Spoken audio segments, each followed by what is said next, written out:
Cheesy at best, technically impossible at worst. The only thing worth paying attention to was the plot, which was partially believable. That's a movie. You were describing a movie. Hello, my name is Dove. If you're new here, then welcome. If you are returning, then welcome back, and also, I love you. If you want to stay until the end, I do have some housekeeping stuff about the channel, including the launch of my Patreon, but we're not going to bore the first-time viewers with that, so it'll be at the end. So I am filming this on Valentine's Day. I finished my heart sweater in time for the occasion, which I'm really excited about. Also, it snowed yesterday, so I really want to turn the camera around and show you how pretty it looks outside, but I don't want to dox myself, so maybe I'll give you a photo of my backyard instead. So, good news, bad news. I'll tell you the bad news first. As you can see, this video is not about the cultural geography of the Hunger Games. I'm sorry to disappoint. The good news is that it is about the cultural geography of the movie Twisters. So, obligatory, if this is the kind of video that you like to see, please go ahead and give it a like, subscribe, all of that good stuff, because I do have some more film stuff coming up in the future. I obviously have a continuation of my cultural geography of the Hunger Games series. But yeah, so this movie has completely taken over my life since I first watched it a few weeks ago now. If you follow me on Letterboxd, you might have noticed that I watched this movie like 6 times in a row. I have been living, laughing, loving Twisters non-stop. So after about the 3rd watch, I went ahead and decided to buy the Blu-ray, and since then I have gummed through every second of the bonus features multiple times, including the director's commentary. But we're gonna get into that part later. I have also been watching a ton of people react to it on YouTube now, because that's where I'm at. When I get really obsessed with something and I start watching it too many times, there comes a point where it's like, okay, I need to watch other people watch it now. I need to experience it again through more people's eyes. As a quick disclaimer, this video is being made under the assumption that you have seen at least one of the Twisters movies, either the first Twister from 1996 or Twisters from 2024. But honestly, you don't really need to have seen either of them so long as you don't mind some spoilers. But if you have seen one of them, it's helpful because I'm going to talk about them in relation to each other quite a bit. I'll provide necessary details for plot and stuff like that if you haven't seen either of them. Also, I'm just going to get it out of the way now. If you didn't like Twisters, if you hated it, if you thought it was an abomination to the original Twister and all of that stuff, I need you to know that I do not care. I do not care. You can tell me about it in the comments, okay? It boosts my engagement. Actually, I would appreciate it. But you're not going to change my mind, okay? This is literally a video about how much I love the movie Twisters. It's a cow farm. There's going to be cows outside. Cow. I gotta go, Julia. We got cows. Don't get me wrong, I absolutely will have some critiques of things that I wish were done a little bit differently. There are a few, but I genuinely don't understand the need that people feel to interact with content about things that they hate when they could instead be interacting with content about things that they love. I truly think that CinemaSins is rotting people's brains, but if you want to see a video about how bad this movie was, I'm sure there are other places you can look, so go ahead, head over there. In the meantime, we're all gonna have some fun, okay?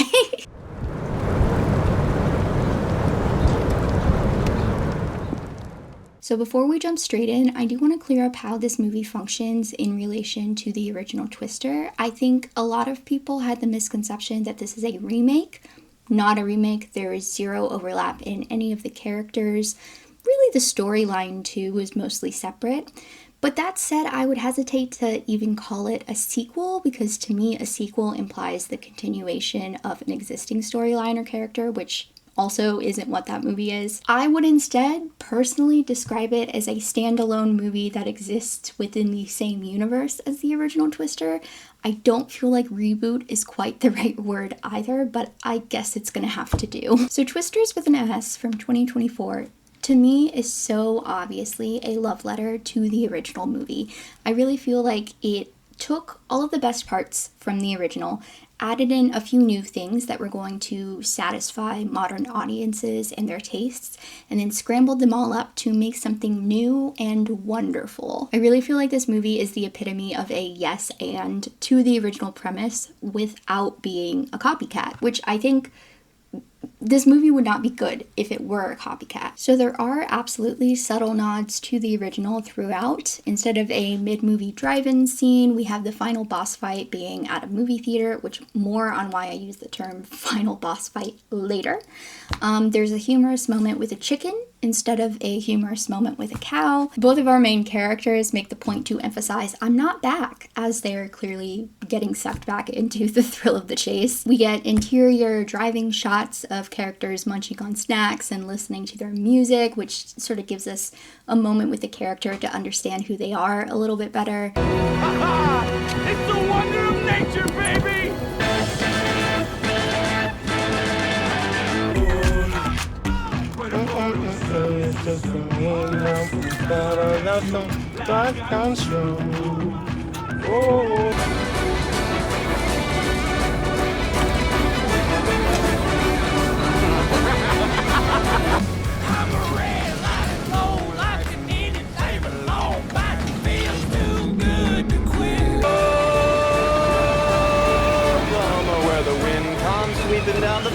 And then speaking of music, while there is an entirely new soundtrack, there are new pieces of score, they also reuse some of the original musical motifs, which is very clear in sequences that overlap more with what was happening in the original. So when we get that first big chase and everybody is like piling into their trucks and they're on the move and we're getting these like aerial shots down on the cars, that's a perfect moment where they are using the original score, and I think it fits so wonderfully. We have a teasing moment between our rival crews as one of them is driving past the other in a car, and actually we have a few of those, but I was specifically thinking of this one. Hey, you fashionably late again, Jonas?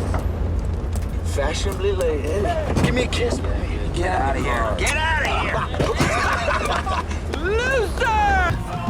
Hey, Storm Car! We're live on YouTube. Say something. Blow me, Boone. Don't engage. Hey, smile, man. Science is fun, right? What's up, Boone? And then, of course, Dorothy's data collection method is still being used today. We get Dorothy 5 in this remake when the original had Dorothy 1 through 4. But they're using the original with the acknowledgement that yes, the technology is a bit outdated. It has been 28 years after all. There has been plenty of time for us to improve our data collection methods. But at the same time, they're like, she's reliable and field tested, which is more than we can say for the other thing that's happening. So there is this acknowledgement that yes, it is outdated, and also, and also it is still a helpful method. It is a helpful tool to have in our back pocket to achieve the goals that we want. Structurally, we do have characters that sort of fill equivalent roles in both of the movies. They both have an audience stand-in character, which is like the person who's not experienced with chasing, who gets to ask all the questions so that we understand as an audience, who gets to freak out because everybody in these movies is a little bit insane. Oh, come on, what's the matter? What's wrong? You people are all crazy. Do you know that? What's the cap? Temperature inversion in the mid part of the lower atmosphere. It inhibits a storm from forming. Right. Okay.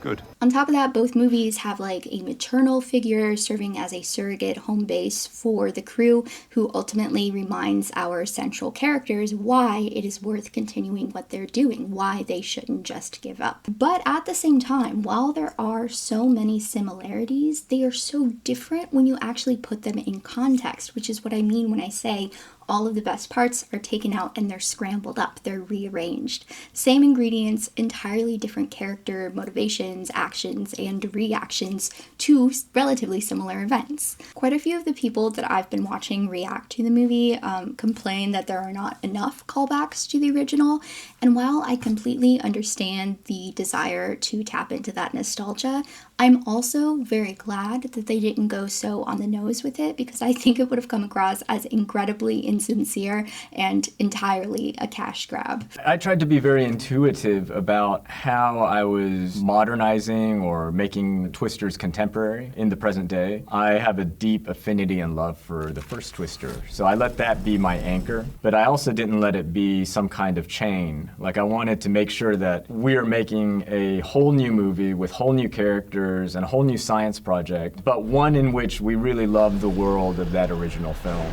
And I decided I'm just going to follow my own intuition and the things that give me delight, see where that leads. So this is my toy box, and I'm just going to play. While this film is campy and over the top at times, it is also incredibly earnest in the story that it's trying to tell, which is exactly what made the original so great to begin with. Because contrary to popular belief, I feel like people have the tendency to look back at other movies they haven't seen in a while with these rose-colored glasses. The original movie was also campy and a little unserious with an earnest story it was trying to tell. That's why people loved it. But what do I mean when I say that this movie is earnest? Ultimately, it comes down to the absolutely genius choice of having Lee Isaac Chung direct it. Lee Isaac Chung, I'm going to be calling him Isaac for most of this because that's what he actually goes by. You might have seen his work before in a very different context. He was also the person who directed the movie Minari, which was about a Korean American family starting a farm in rural Arkansas, which... Are we seeing some of the overlap here? Although that was very much an indie film. It was A24. It was done on a low budget. It was very character driven. It might seem like that is so different from what this big blockbuster would be, but in reality there's so much overlap. The thing that ties these two movies together ultimately comes down to where the story that they're telling is set.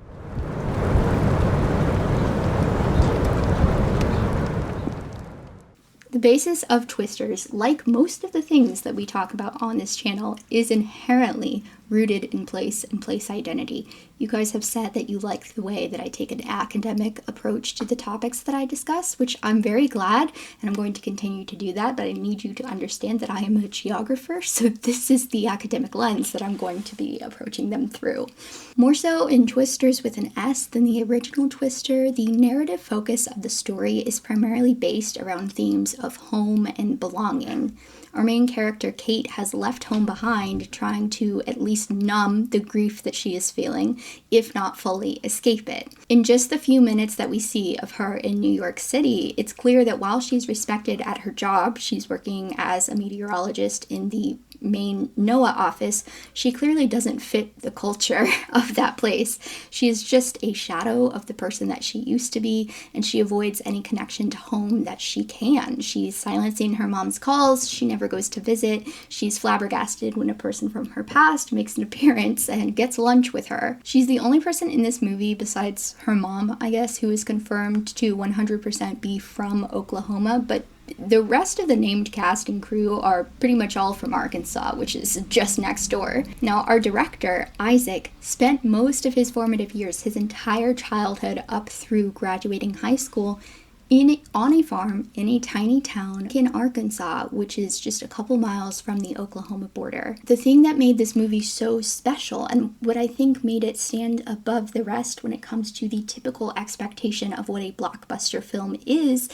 that it's so clear that Isaac made this movie for himself and for his own community. The original Twister, when it came out, it meant a great deal to me because I was watching a film that took place around where I grew up.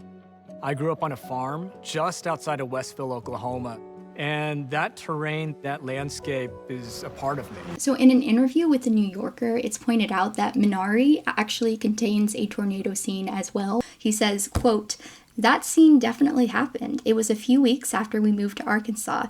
My parents were having arguments about my dad's decision to move us there, and then there was a tornado in the area, and my mom was so pissed. I think, in retrospect, that we were never in danger, but we found out that the tornado was maybe 30 miles away. But when we were there, we thought the threat was imminent and acted accordingly. But when I pitched Twisters, I showed them images from that scene in Minari and put them side by side with the first scene of Jan de Bont's Twister, when the family runs from the tornado into the storm cellar.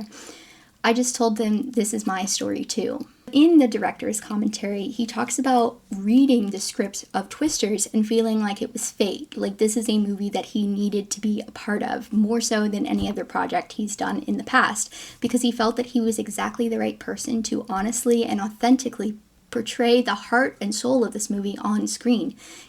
I mean, this is the literal definition of directing what you know. Oklahoma is really one of the big key factors of why I wanted to make this movie, to be honest. And I have such an affection for that state and for that area, the people. I made Minari there, a very personal film. I kept wondering, would I have a chance to go back? I really wanted to make another movie there. When I signed on to this film, I had all of that in mind, and then the studio asked me, now, could you go please make this in Atlanta? Because it's going to be cheaper to make it over there. So I went through the motions. I went to the state. I scouted locations to see if I can find Oklahoma in Georgia. But I just wasn't able to find it. And I asked the studio, please let me shoot it in Oklahoma. I'll do anything. And they said, okay, reduce the number of shooting days, reduce your number of VFX shots, and you can shoot in Oklahoma. And that's the deal I made, because I just believed, even with VFX shots, the more that I can just have Oklahoma, the less I need to recreate things digitally or enhance things. Now, there is a moment in this movie where Kate is taking in the scenery and reverently proclaims her love for Oklahoma.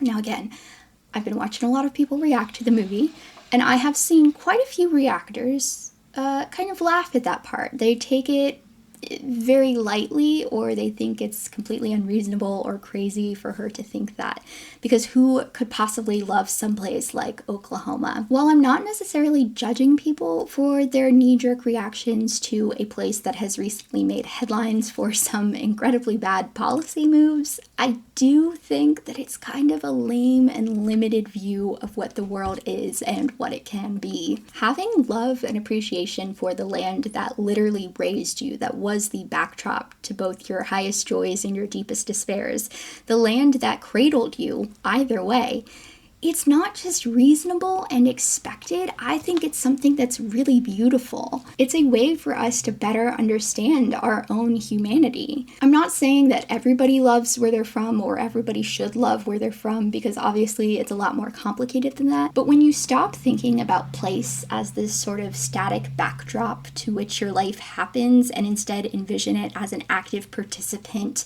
and character within your life, you realize the influence that place has over everything you see and believe and feel about the world. So a lot of you have asked where you can read this. This is my zine about space, place, and identity within the Hunger Games series. It is available on my Etsy shop, okay?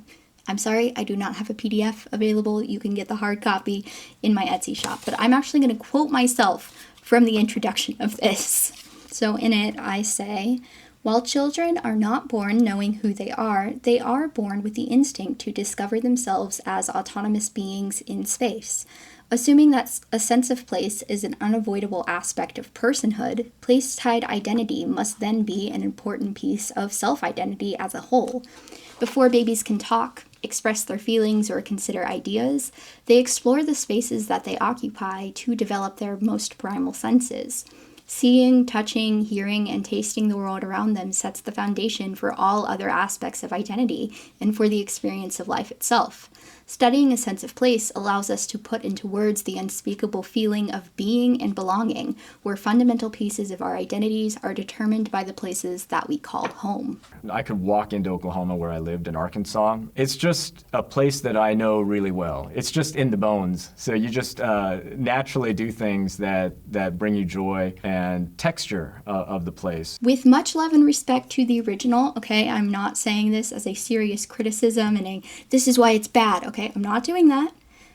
That said, the original Twister very much feels like a movie that was made about tornadoes because tornadoes are cool. And then they sort of just worked backwards. Like, okay, we want to tell a story about tornadoes, so where does it need to be set? We want to tell a story about tornadoes, so what should the plot be? What should the story be about? But it's all there to serve the tornado as the main focus, right? And fair enough, okay, it's a great movie, I like it. On the other hand, Twisters, with an S, feels a lot more like a movie that was made by somebody who wants to tell a story about a place and the unique entwined cultural experience from that place. And then they use tornadoes as a vehicle a very fun vehicle, in order to tell that story. And it's the difference between the setting being a flat backdrop to the story versus a multi-dimensional participant within it. And again, I already know some of you guys are going to push back on this in defense of the original Twister, but again, I'm not saying this as a criticism. Of course, in the original, Jo is from Oklahoma. Yes, okay, she does indeed care about protecting her community. Obviously, that's why they're doing the research that they're doing with Dorothy in the first place. They want to improve the warning times for tornadoes. But the original movie focuses more on the relationship dynamics between the characters and the storms as a concept, because Jo has never left where she's from. It's not about a place as a whole, it's about her and a storm. Jo doesn't spend the movie pondering home as a concept because Jo has never left her home. It's not something she needs to think about. And to be clear, in that movie, it's for the better, okay? It wouldn't have been a good movie if they had tried to explore the same ideas that the reboot does, because of the fact that Jan de Bont is from the Netherlands. What does he know about living in Oklahoma, okay? He stuck with his strengths, and we're all better for it. At the same time, Isaac also stuck with his strengths, and we're all the better for it. His strengths just happen to be his deep understanding of place, of Oklahoma, of Arkansas, of what it means to be from this place, of what it means to experience the things that these characters experience throughout the movie. I kind of see myself as Kate. In many ways. I grew up on a farm. I headed to the cities. I felt like I need to run away from this identity. Also, when I was a kid, I loved Spielberg movies, Amblin movies. Those were my favorite movies. When I got to college, I found out that those are not very sophisticated. Just as I was trying to remove any bits of my Ozark, hillbilly, farming identity, I was squashing even that side, and I was really trying to develop tastes and all these different things. I think it wasn't until maybe my daughter was born that I just thought all of that stuff, all of those concerns, maybe I take life a little too seriously or even tastes of films too seriously. And I started to see things more through her eyes as a kid. And then in wanting to do my next project after Minari, I just wanted to be a kid again. And there's an element to Kate's story where she just has to capture that childlike joy and go back to what she was always loving. The point that I'm getting at here is that Isaac's greatest strength, the reason that this movie is so successful, is because he made a movie about his own place identity, something that he has such an intrinsic understanding of, that he is then using this opportunity to gift us with the same type of understanding, with the details that he thinks are important to emphasize. And I think that's beautiful. I do. And it came through so clearly in the movie. So up until this point, everything I've been talking about have been concepts that I was pondering after my first couple of viewings of the film. I hadn't yet watched all of the bonus features and whatnot. But later, I would find that these ideas were directly confirmed in the commentary. So in it, he reminisced on his experience of the first movie when it came out, how big of a deal it was for him and his community to see their home as the subject of any film at all, let alone a big Hollywood blockbuster that was celebrating it. Growing up in Texas, Twister was like one of the most iconic movies of all time. You know, you grow up sort of in Tornado Alley. That is the monster that exists in your own backyard. And it's also a movie that sort of is emblematic of a lot of the place and the people in that region and sort of the heroes of that area. And I think as far as Hollywood goes, you never really know which dreams come true and which get cut off before they begin to grow, but they brought Lee Isaac Chung on board. And when he began working on this film, he made it a point to really lean into the, and I quote, regional textures and sense of place. My man, he's even using my terminology. One of the things that I asked the location scout, Janice Pauley, who's incredible, I asked her, can you please find me red dirt roads? I need red dirt roads. Not all dirt roads are the same. That's specifically what I know. We had a baseball sequence in the script, but I said I'd love to change it to the rodeo. I'd also love to change the rodeo grounds to really make the color of the dirt match what I remember and know. And even the look of the rodeo, I wanted to go that old old-time, like 1970s look, something that is much more classic that I recall looking in real life and also in magazines. And also the sequence at the farm that happens in the movie, that was really important for me. I tend to be very easygoing on set. I try not to micromanage, and I felt like on that day I was very much in the weeds with making sure that they portray what a farm looks like. So I do notice when it comes to details of the landscape and place, I just want to get it right. I don't think we see it enough in cinema, that area, so it is something that I wanted to get right. I feel like I see a Scorsese film and I understand New York City very well. Or if it's a Paul Thomas Anderson film in Los Angeles, I know that he knows the place, and he picks up on these little mundane details of the place. And I kind of hope to do that too with this area that I love. He also spoke about what a joy it was to get to film in Oklahoma City. He said that as a kid, he always had assumed that he had to leave home in order to follow his dreams. And what a privilege it was to get to follow his dreams back home, not just once, but this would be his second time, because again, he already got to do it with Minari, but now he's getting to do it on an even bigger stage with an even wider audience. On a person-to-person and like logistical filming level, doing it in Oklahoma City also had its advantages with the filmmaking process, because everyone there is pretty much a big fan of the original, and they were generally excited to be a part of the new one in whatever capacity they could be.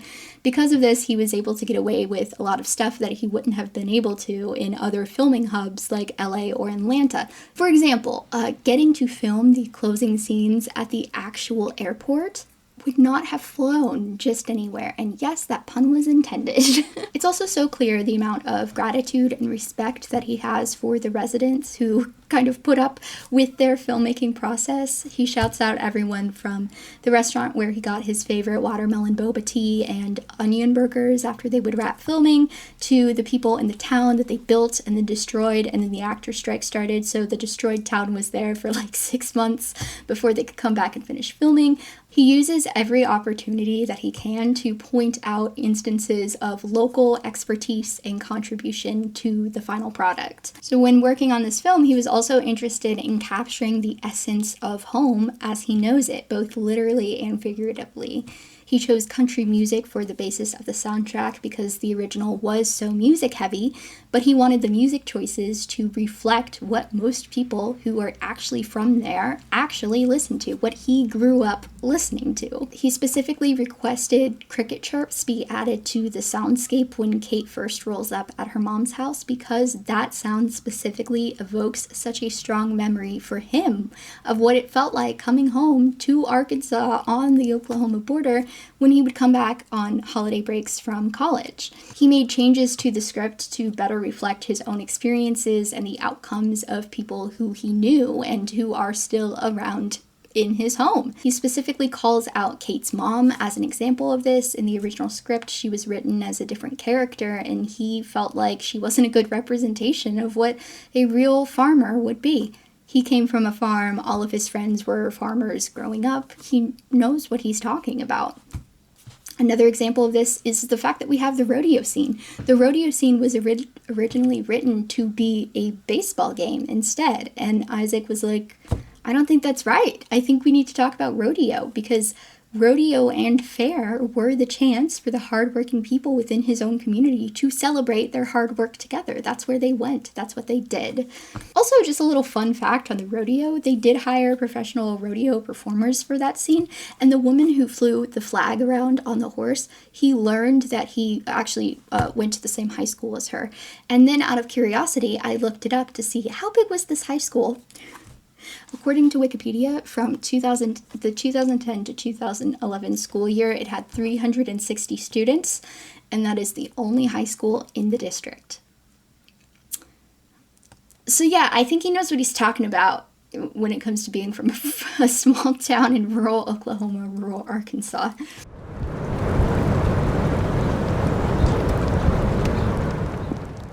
So I do feel like the casting of this movie was entirely unexpected, with the exception of Glenn Powell. Glenn Powell, yeah, that makes total sense, okay? Anthony Ramos?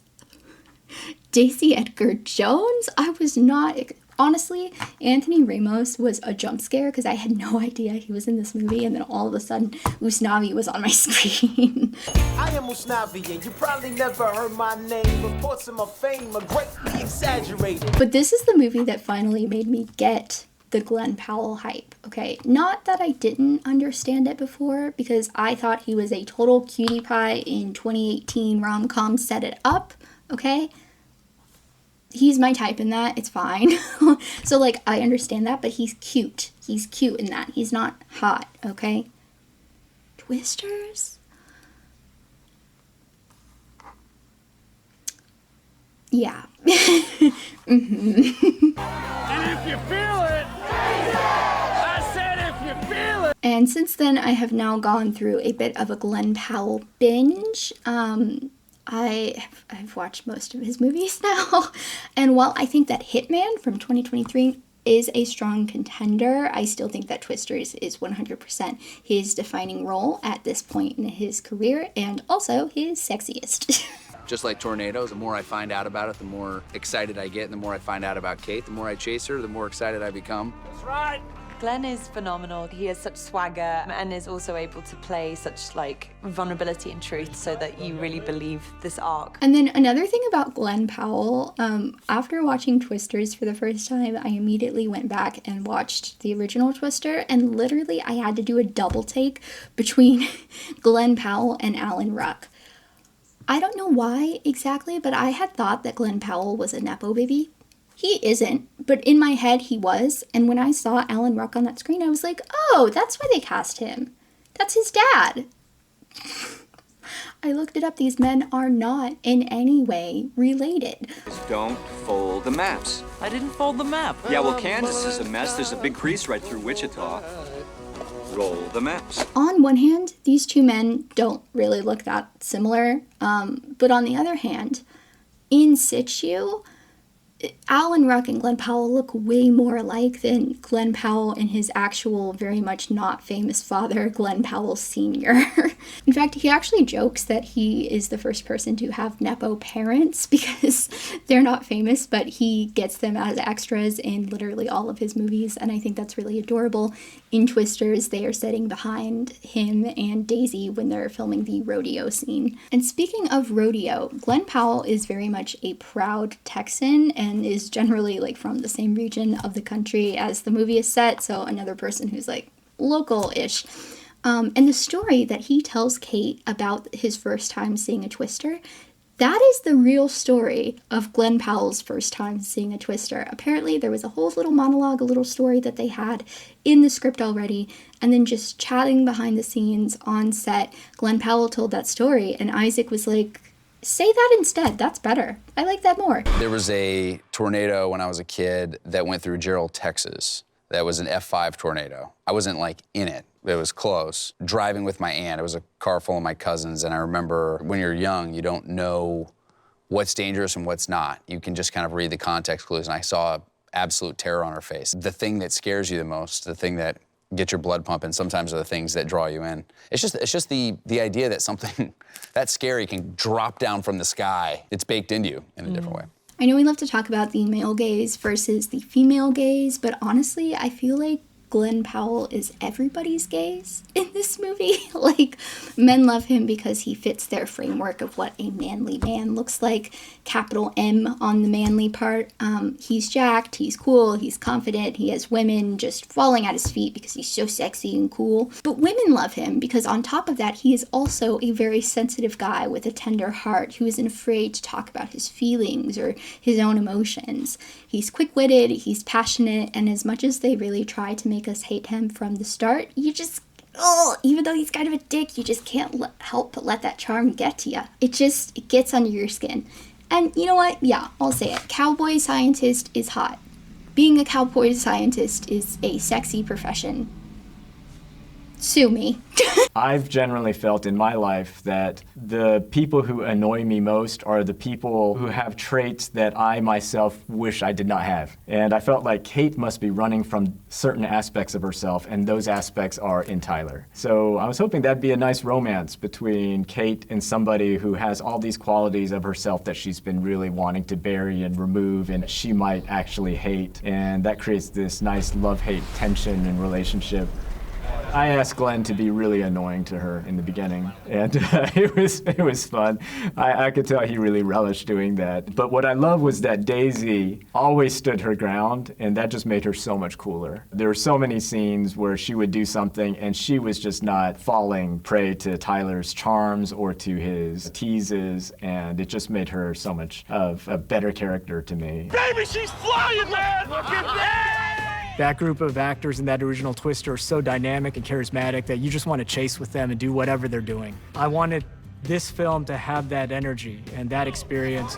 And as we were casting this thing, I was just looking at actors who I want to spend time with. To me, Boone is every friend I've had in Arkansas who helps me just have a good time and not use my brain so much. We're the fun group of this whole thing. As a team, you can have a lot of people that have very different personalities and bond over one specific thing, which is, in this case, a passion for storm chasing and then also helping people. We're just such a hype crew. We hype each other up, we hype the tornadoes up.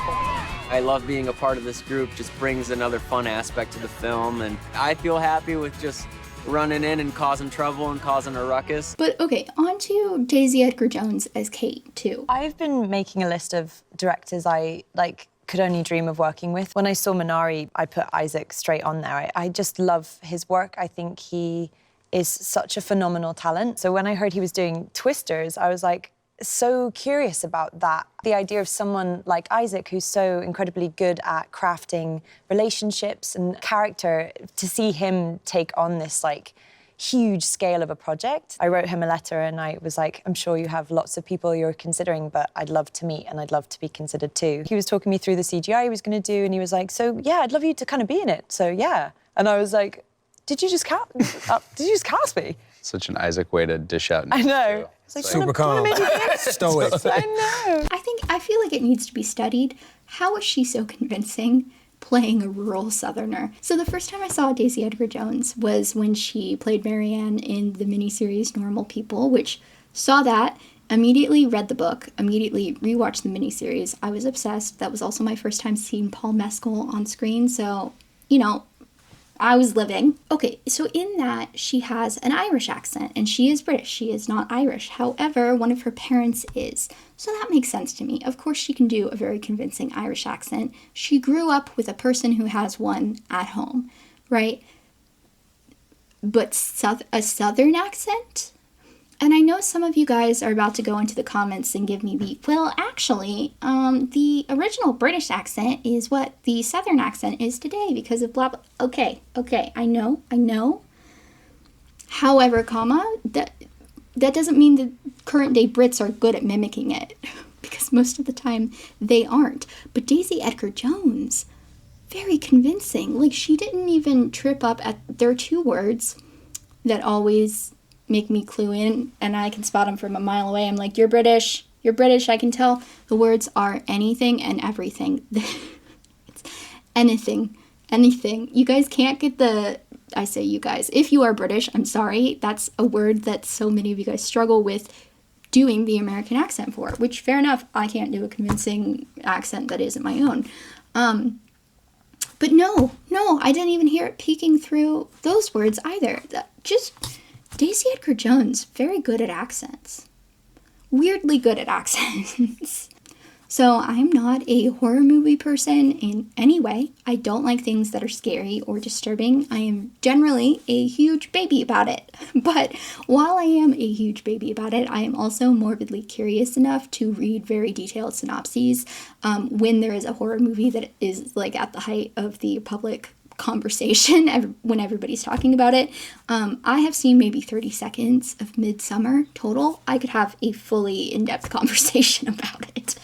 That said, as much as I don't like horror movies, I very much enjoy elements of the horror genre that are thoughtfully integrated into movies that are not horror movies. So 2 immediate examples of this that come to mind is the Jabberjay scene from Catching Fire. That is psychological horror. That is a scene of psychological horror. And then another Hunger Games example is the Mutts from Mockingjay Part 2. That is just straight up horror. It has a jump scare and everything. Like, that is just horror, but it's not a horror movie. It has elements of it that make the very much not horror movie rest of it that much more meaningful. And I'm saying this because the opening scene of Twisters is Final Destination shit. That is literally Final Destination type shit. And honestly, I thought it was great. Daisy Edgar Jones, her screams in that scene, haunting. Absolutely haunting. They were like, I felt that in my core.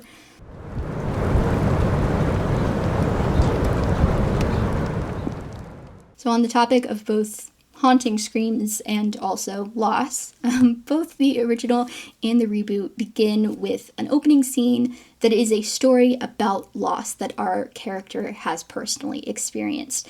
And that experience is what ultimately puts them on the path that they are on for the rest of the movie. Again, I'm saying this with no disrespect, but I think that Twisters with an S navigates themes around grief and loss with so much more nuance and care than the original. And I think there's a couple of reasons for that.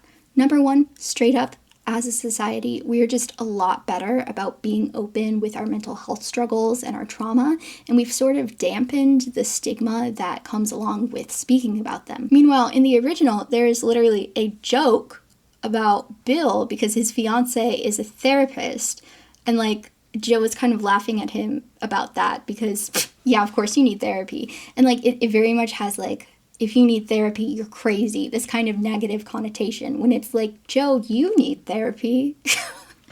Girl, you need it too. But you're not crazy, so you don't think that you do. She's a therapist. Oh. Yours? Christ, What? you couldn't resist, I'm not could you? saying you Come need on. therapy. And then the other side of it, so we're better at talking about it, but then the other side of it is that straight up Joe and Kate's trauma have fundamentally different circumstances that lead them to the same outcome, but the way that these characters react to this loss is different. The way that they experience this loss is different because of the stages that they are at in their life. So the opening scene of the original Twister shows Joe as a small child, she's like 5 or 6, living through an EF5 tornado that ultimately kills her father. Like, she watches her father die in front of her. Which, okay, this is not in my script, I just need to get it out for a moment. I don't feel like her dad needed to die. I feel like his death was very much preventable and kind of dumb, to be honest, because, okay, here's the thing. I understand his point of view, right? His family is in the cellar. The tornado is really bad. He's trying to make sure that the door doesn't fly off. But then it does. And this poor family just had to watch their father/husband die in front of their eyes because the cellar door rips open and takes him out with it. But then the cellar door is just gone and they're still fine. So, like, if he didn't try to keep the door closed. Okay. So this experience that she has as a child leads to a lifelong obsession with tornadoes and the drive to learn more about them. Her ultimate goal is to understand them better so they can improve the early warning modeling systems and protect other people from having the same fate that her and her family experienced. Her interest in tornadoes begins with this childhood terror, right? She sees them as natural disasters that need to be better understood to prevent more people from being victims of them. On the other side of the spectrum, again, similar but different, scrambled, the opening scene of Twisters with an S begins with Kate as a fully fledged adult who is working on her PhD with her fellow friends, classmates, and her boyfriend. So, like Joe, Kate has also been obsessed with tornadoes since she was a young child, But the difference is that this obsession didn't begin because of a life-altering traumatic event that she witnessed. It began out of pure fascination. Where the weight of Jo's trauma is the thing that pushes her forward, that gives her this drive to continue the work that she's doing, the weight of Kate's guilt over the indirect hand that she played in the death of her friends is the thing that's holding her back. And ultimately, I think that framing of the situation makes it so much easier to dive into and explore that grief in a more meaningful way. She, too, is ultimately being driven by this desire to help people, but she sees the tornadoes as something that can be defeated. So yeah, Jo does have a monologue in the movie about how much her dad's death has affected her and why she's doing what she's doing. She blows up, she lets all of this out that she's been holding in. Outside of that scene, you don't really see all of the ways in which that grief affects her in her day-to-day or out in the field. With Kate, on the other hand, we see echoes of this trauma and of this grief over and over and over again. Her PTSD is shown outright between her having dreams of Jeb's last moments, or being triggered because the woman hiding with her child in the pool scene is saying the same last words as what Jeb said to her the last time that she was in such a bad situation. And like, once that is over, she's clearly in shock, and she's so surprised to find that Tyler is behind her and he's alive, because the last time that she was in this situation, she was the only one who survived. And also, okay, I need to sidebar about this mother with her daughter in the pool. I love her. I love this mom, okay? She is the most reasonable action movie civilian to ever exist, okay? She is as cool, calm, and collected as she can possibly be under those circumstances, and despite the terror that she's certainly feeling, she manages to keep her voice steady and strong and confident through the whole scene. Her child is her top priority over her own ego, which is where the other people in this scene do fail. Like, literally 90 seconds later, we see two people get into a truck and then, oops, bye truck. But not this mom, okay? No. They're getting in the car. They're trying to find shelter. As they're going inside, Kate says, "Not in the car." She says, "Okay, get out of the car, honey. We're following them." No questions asked. Somebody said something with authority and she said, "Yes, ma'am." She takes instruction from Kate and Tyler without a second thought. She's like, they clearly know more than me. I'm going to listen to them. I'm going to keep my child safe. They say go to the pool. She goes to the pool. They say hold on to the pipe, cover your daughter's eyes. She holds on to the pipe and covers her daughter's eyes. No questions asked. And then, like, you know, after the storm has passed and the mom is asking, like, are you okay? Are you okay? The little girl says that she is okay. And honestly, I believe her. I genuinely believe that this little girl is fine, because you know what? She was genuinely sheltered from all of the most traumatic parts of this experience. She is already below eye level getting into the pool before the truck gets sucked off and those two people die. She is already being, like, holding onto the pipes and being sheltered by her mom before the reception guy gets sucked off and the trailer almost crushes Tyler.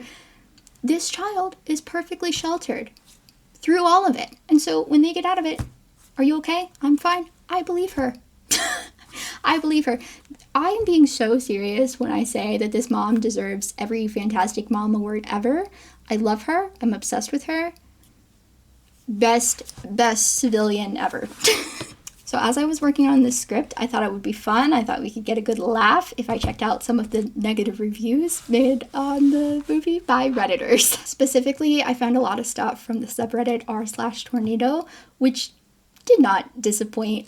This community seems to mostly consist of people who are generally interested in tornadoes or storm chasing, but not personally invested. Like, they're not in the field. Maybe they just live in a place that has tornadoes and they're, like, vaguely interested.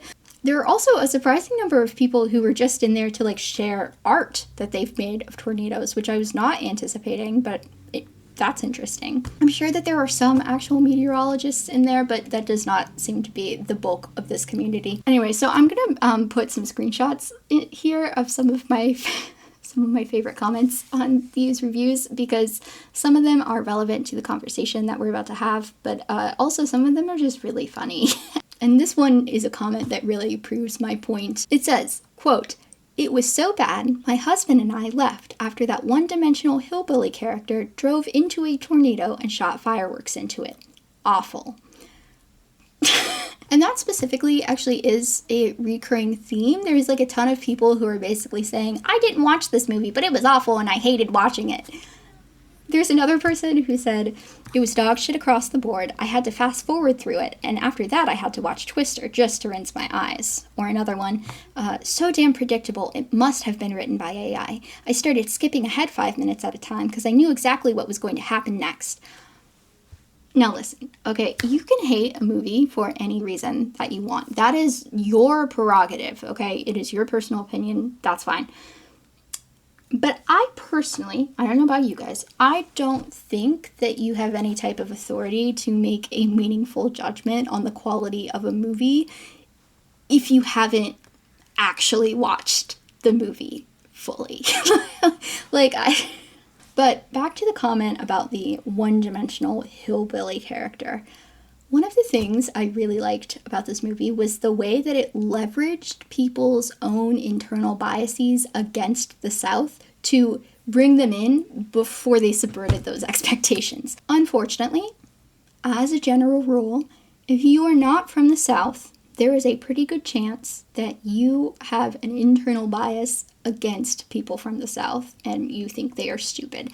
And I can already hear a ton of you saying, well, not me. I don't think Southern people are stupid. I 100% believe that you don't think that you think Southern people are stupid. However, a lot of you have an internal bias, a non-conscious bias against people from the South. A great example of this is literally just from a few days ago, where this woman on TikTok made a video where she was worrying about how she was going to feed her family when SNAP benefits were removed because of Trump being stupid, right? Literally thousands of people immediately started dogpiling on this woman to say, you get what you vote for, and FAFO, because they saw a white woman with missing teeth and a Southern accent, and they just assumed that she was a bumfuck conservative who voted for Trump against her own interests. She wasn't. But a whole lot of people assumed that because of what she looked like and because of what she sounded like. And this is really the thing that bothers me the most. People have this idea of the South, that it is just people who talk like this, and who are stupid, and who are poor, and who are Republican, and who are hateful, and who are bigoted, and who voted for Donald Trump. And I have no clue why we always think that when we look at electoral maps, and the Midwest is like pretty bright red too, you know what I mean? One, so that's just one. But two, it is always from these people who claim that they care about queer rights, and they care about immigrant rights, and they care about people of color, and they care about women. And then they will turn to the South, the place in America that has the highest rate of immigration, the highest amount of immigrants, and also has the highest percent of people of color, specifically Black Americans. It also has the highest percentage of queer identifying individuals. And they'll be like, fuck you, we should not. And that's how you know that they don't actually care about those issues. They're the type of people who love to point out the South's increasingly alarming education rates, and also claim that they care about Black Americans, and then do nothing to connect the dots to understand that the reason that the schools in the South are so bad is because of during Reconstruction, when they were introducing public school into the South, they had segregated schools. And people that claim to know that the government is always making voting harder and harder, but fail to understand that the South is gerrymandered to all hell, and that really from an architectural standpoint, the way the South is built, it's very hard to travel. They're built around ports. It makes it very hard to move in and out. It also, they don't even think about the fact that most people live rurally, and it makes it very hard to get to a voting booth. It's like they're always so close to the fucking point, but they cannot get past this stereotype that they think is the South. And this is a huge and recurring problem in left-leaning blue states. For some reason, so many people seem to assume that red states are unilaterally a white Christian nationalist conservative culture instead of realistically a collection of communities with varied beliefs whose voices are being further silenced and restricted by unjust systemic abuse and gerrymandering. Most states are purple, and for many, the outcome of red or blue depends more on the size of its urban center's population in relation to its population in the rest of the state, as well as what kind of measures are being taken or very pointedly not taken to avoid gerrymandering. So like here in Oregon, most people outside of Portland, Eugene, and like maybe half of Bend vote Republican, but Oregon is still a solidly blue state because people who live in the cities here outnumber rural folks 1,000,000 to 1, not actually, but by a decent amount. So my dad is from Kentucky, and throughout a good chunk of his career, he missed opportunities and wasn't taken seriously because of his accent, and was at times even berated for it. Genuinely, shit like this pisses me off so much, and the South is so much more than people who aren't from the South seem to think that it is. When we're first introduced to the Wranglers, there's a joke that's, oh, they're just some hillbillies with a YouTube channel. intentional, and it's clearly meant to minimize any shred of potentially valuable expertise or know-how that they might possess. Yes, obviously the movie makes the Wranglers look self-absorbed and ridiculous as a plot device, so that later they can reveal that this isn't actually the case. But why do you think that that plot device is so effective to begin with? It's because it relies on existing internal biases against those types of people. So of the Wranglers, Tyler is the only one with an academic background in meteorology, but just like he says in the film, his crew is just as knowledgeable and capable as anybody else out there. Whatever skills that they may have lacked entering the field, they have made up for in boots on the ground lived experience. Academia is a fantastic way to build a knowledge base, but it's worth acknowledging that it's not the only way to build a knowledge base. For example, back when I was in school, one of the things that we would talk about in my environmental and applied science classes is the importance of preserving traditional ecological knowledge, which is often called TEK. TEK is the knowledge that has been acquired by indigenous peoples over hundreds or thousands of years through direct contact with their environment. In most instances, TEK is comparable, if not more accurate or effective, than its modern science counterparts. In many cases, Western science is only just now catching up and validating these truths that indigenous peoples have known for time immemorial. A great modern day example of this is like strategic burns. Controlled burns was a common way for indigenous peoples to manage land to prevent forest fires and like complete devastation. And then we had this whole practice of every fire is bad fire. And now, surprise, surprise, we're having devastating forest fires and realizing that, hey, maybe if we purposely set some small controlled fires, we could get rid of the underbrush and save these big fires, accidental, from being so devastating. Yeah, maybe. Yeah. Maybe. It's almost like somebody could have told you that, but to be clear, I am not saying that the Wranglers specifically have traditional ecological knowledge. I'm just using that as an example to point out the value of different forms of knowledge that exist outside of traditional academia. Lived experience can be incredibly valuable, and while academia has tremendous value in its own right, having a degree doesn't guarantee that somebody is more of an expert than others who have different sources of knowledge within the same field. It's a great starting point. It's not a guarantee. Yeah, I never went to, like, school or nothing. Tyler, he studied meteorology, though. You know, our crew's not like your crew, Kate. We don't need PhDs and fancy gadgets to do what we do. I guarantee you, these guys have seen more tornadoes than anyone else in this lot combined. The Wranglers aren't stupid, but they also aren't as ridiculous and selfish as the movie first paints them to be. They certainly indulge in the spectacle of it all, and they definitely put themselves in needlessly dangerous situations, but they aren't just doing it to do it. I mean, they are, but it's not the only reason. The entertainment factor of the spectacle that they create as a team doesn't just reward them with attention and adoring fans, it quite literally bankrolls the boots on the ground direct relief efforts for the people who are affected by the very storms that they chase. Capitalizing on the chase and shooting fireworks up its ass doesn't change where the storm is going to go. It will bring destruction whether they're there or not. But chasing storms is their passion, and getting to indulge in that thrill while also making enough money to fund their own expenses and they get to help people along the way, that's a dream job. That's a great business model. Anyways, there was another Redditor review that caught my eye that said, loved the action, especially the opening scene. Didn't really vibe with anything in between. All right, up to this point, sure, that's fair, okay. But nope, they don't stop there. Was no one bothered by how transparently they pander to Middle America? And I'm not just talking about the dreadful pickup truck country needle drops or the whole rodeo thing. Like Maura Tierney at one point says, strange how there are more and more storms these days, huh? But of course this film would never dare utter the words climate change. There's a lot to unpack here. So you're complaining that they're pandering to Middle America. By Middle America, do you mean like the place where the story is set and all of the characters are from? Like the Middle America whose unique intersection of geography and atmospheric conditions make it by far the most tornado-laden region in the world? Like the middle America whose unique circumstances create a very specific cultural identity around chasing the very phenomenon that this movie is about.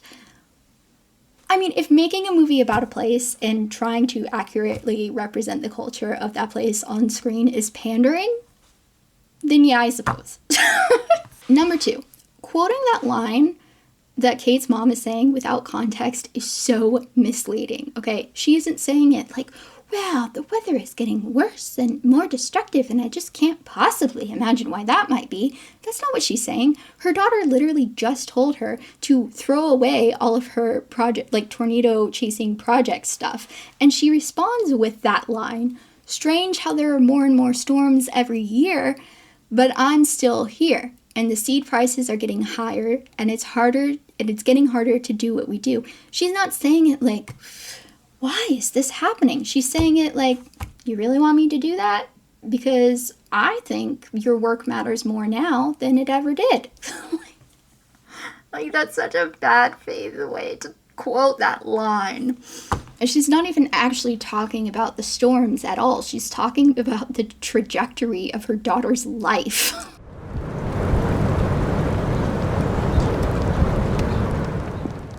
And then, okay, then there's the whole thing of like this movie not saying the words climate change.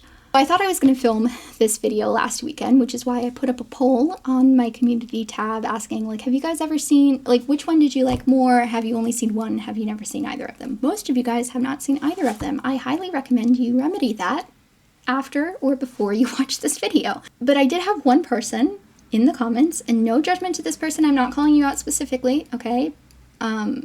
Who kind of said this line about how, well, the movie doesn't even dare say the words climate change. Just because the movie does not specifically use the words climate change in it does not make the movie not about climate change. Because the movie is about climate change. Like, climate change isn't coming, it's here, and the devastating effects of it are only going to continue to worsen without the innovation of great scientific minds like Kate. Now, yeah, I know that what we actually need to do is cut our emissions and change our power sources and all this stuff, but let's be so for real, the corporations who are dominating the release of said emissions aren't just going to stop doing that out of the goodness of their hearts. Yes, we need solutions to change our patterns and outright stop us from contributing more to the problem. But we also need solutions about how to mitigate and fix the damage that we are continuing to cause in the meantime, if we ever want to see that first thing. While I understand the knee-jerk reaction considering the number of people who still have their heads in the sand about the reality of human-accelerated climate change, I think this opinion is a misguided one at best, and an arrogant one at worst. Because you know what kind of movies people like watching? Fun ones. What people don't like is being preached at. There is no world in which this movie is not about climate change. Okay, weather is getting worse. Things are happening outside of their traditional designated seasons, their traditional ranges, because of climate change, because of changing atmospheric conditions that humans are causing.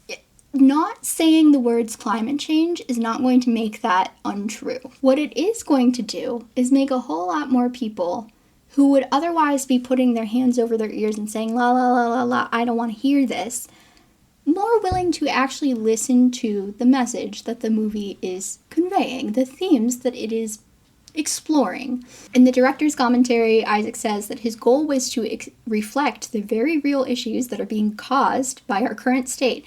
But ultimately, that wasn't really the story that he was actively telling, and he didn't want the movie to come off as preachy. I get it. He says, it's there, it's the backdrop, but it's also not really the focus of the movie. And I think a lot of people took this to believe that, oh, Lee Isaac Chung doesn't believe in climate change, or that he's trying to, as the other person said, pander to middle Americans. And personally, I think that's a bad faith interpretation of what he was actually saying. Making a movie where the main obstacle to overcome is objectively and inherently caused by climate change into the most digestible and one-size-fits-all kind of media is actually the best way to change people's minds. That's how you get the most resistant people to consider the very real consequences of climate change, no matter what name they do or don't want to give it. Something I was thinking about, again, before I watched the commentary, but then in the commentary was directly confirmed, was that where Twisters frames tornadoes as a natural disaster that you must avoid becoming a victim of, Twisters with an S frames them as a monster to defeat. In the commentary, he talks about the tornadoes individually and how he wanted to make each of them sort of their own type of character. They have their own sound, their own movement, their own attack style, leading up to this big final boss fight. The first tornado for me, I would often call it the Jaws tornado. This is a tornado that it's scary because you can't see it. And then when it emerges, when you finally see it, it's a monster and it's coming right at them. The genius of choosing to tell this story in this way is how it very innately gets us all on the same side. But the tornado serves as the spiritual representation of climate change. Thematically, it touches on universal experiences. Like, as climate change continues to worsen, everyone is going to continue to feel the effects of it more and more. I would be willing to bet that at this point in time, there is not a single person in this country who is more than 2 degrees of separation away from a victim of a natural disaster. And 2 degrees of separation, honestly, is padding it a little bit. I bet everybody knows somebody. No matter the flavor of whatever disaster it is, whether it's a hurricane, it's a tornado, it's wildfires, it's an earthquake, property damage and flaky insurance companies affect so many people in life-altering ways. These disasters are becoming less predictable. They're becoming unbound by seasons. There are specific types of problems that are impacting places that historically it hasn't been a problem. Like, just within this past year, there was flooding in California. There was a devastating hurricane in North Carolina. And literally, like a couple of weeks ago, my dad forwarded me a text that he got from his cousin in the Florida Panhandle of the snow in his yard in Pensacola. Now, please, dear God, I am begging you, do not take this as the opportunity to get in my comments and cry about how we should all just give up. It's no use. It's too late. The human race needs to die off because we're the real plague. No. Okay? That attitude is so incredibly counterproductive to the outcomes that you claim to want. Okay? Giving in and giving up is what corporations want you to do. Giving in and giving up is what allows them to continue to exploit our natural resources and make everything worse for all of us. Yes, the devastation from climate change is real. There are some things that are never going to be the same as it was. There are some things that the damage is already irreversible, okay? But not everything. There are still some things that we can reverse if we get on them quick enough. We don't have to let it all get as bad as it's going to be on the track that we're currently on. There's still a lot of things that we can prevent if we take the time and give the right people the resources to figure out solutions. Climate doomerism is a plague on society. I believe in science, yes, and I believe in greed too, because I have eyes, and greed is what makes the world go round. Greed for power, greed for money. But I also believe in the indomitable human spirit. No matter how bad it gets, humans are going to figure it out. They will find a way out of this.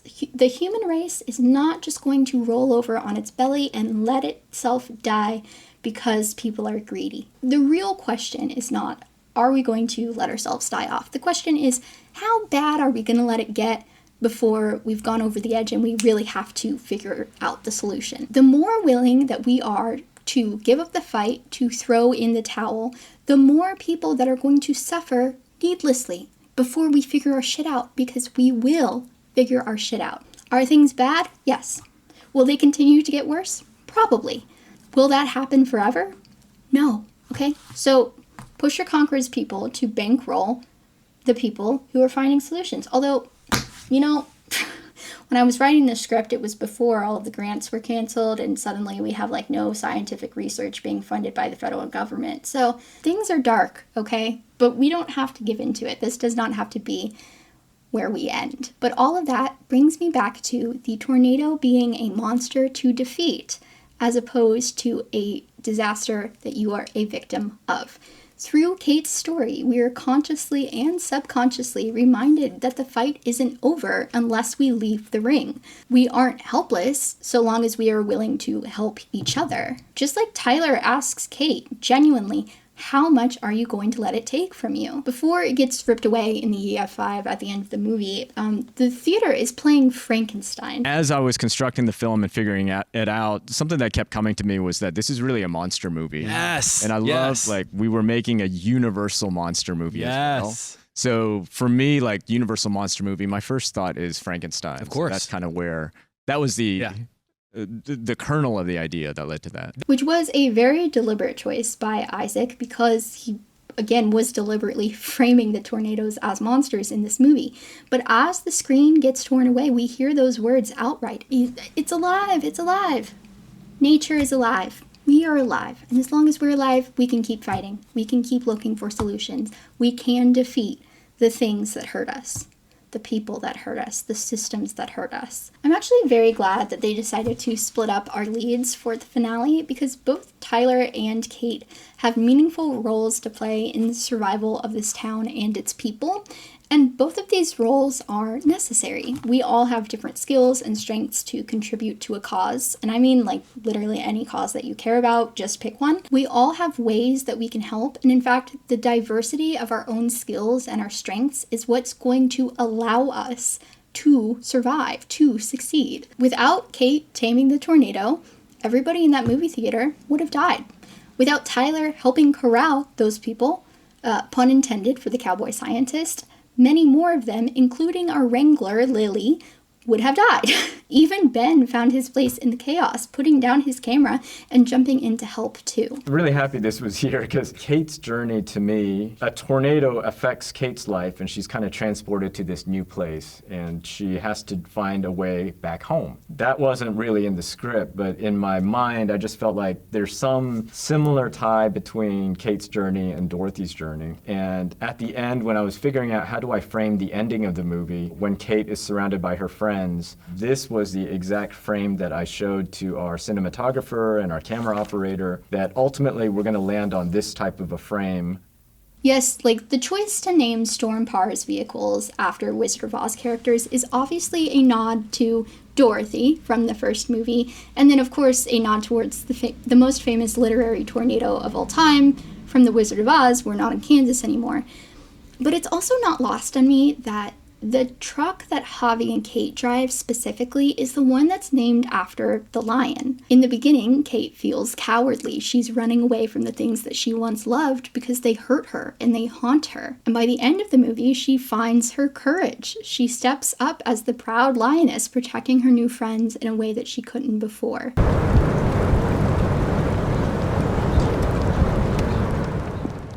So, like I mentioned earlier, the general consensus of weather professionals is that they loved this movie. So many of the same professionals have a soft spot for the original Twister, and many people actually credit that movie as the very thing that got them into meteorology in the first place. According to NOAA, the first Twister movie influenced so many people's careers. Nationally, bachelor's degrees in meteorology increased by 47% from 1994, which was 2 years before the first movie came out, to 2004, and then more than doubled by 2007. That said, the original Twister is like riddled with inaccuracies about what actual storm chasers are talking about and the methods that they're using.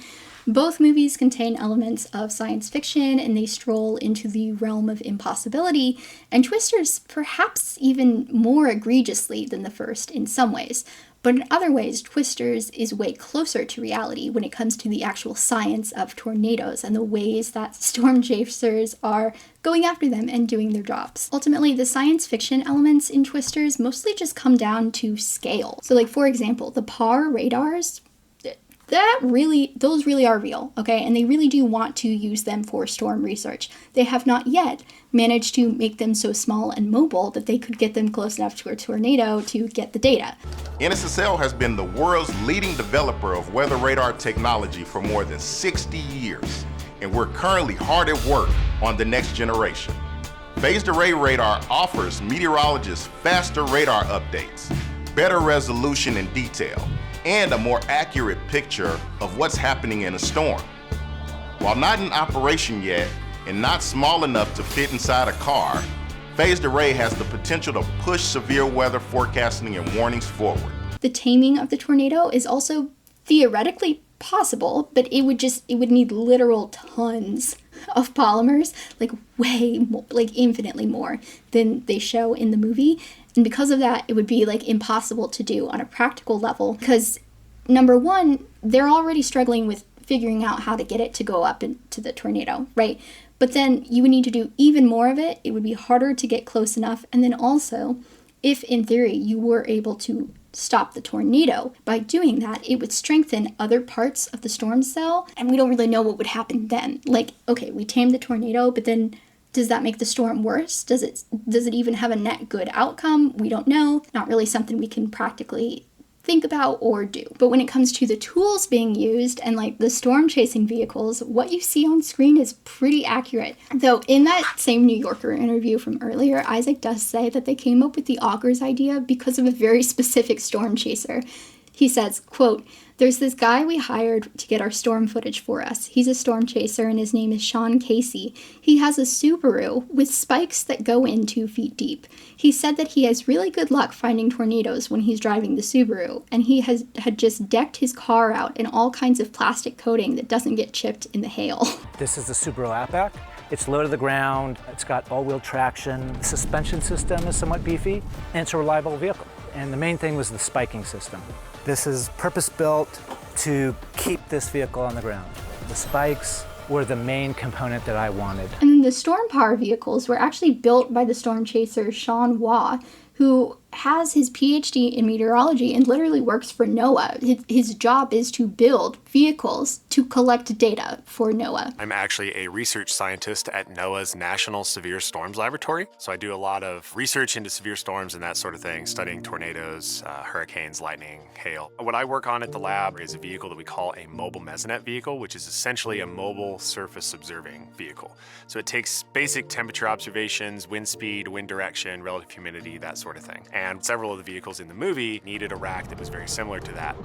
When I say he built them, I don't just mean he designed them. I mean, he literally built them in his shop. This film had so many different consultants from all of the big names, right? We got NOAA, we got the National Weather Service, we got FEMA. Basically, all of the places that Javi shouts out his super skilled team as being from, there were actual people from those places working on this movie. And all of those gas station scenes, the background extras and vehicles are basically all played by actual meteorologists who are working as consultants on the film or just chasing storms in the area, and then a bunch of non-government affiliated storm chasers who are on YouTube and stuff like that, because there genuinely is the YouTube part is real.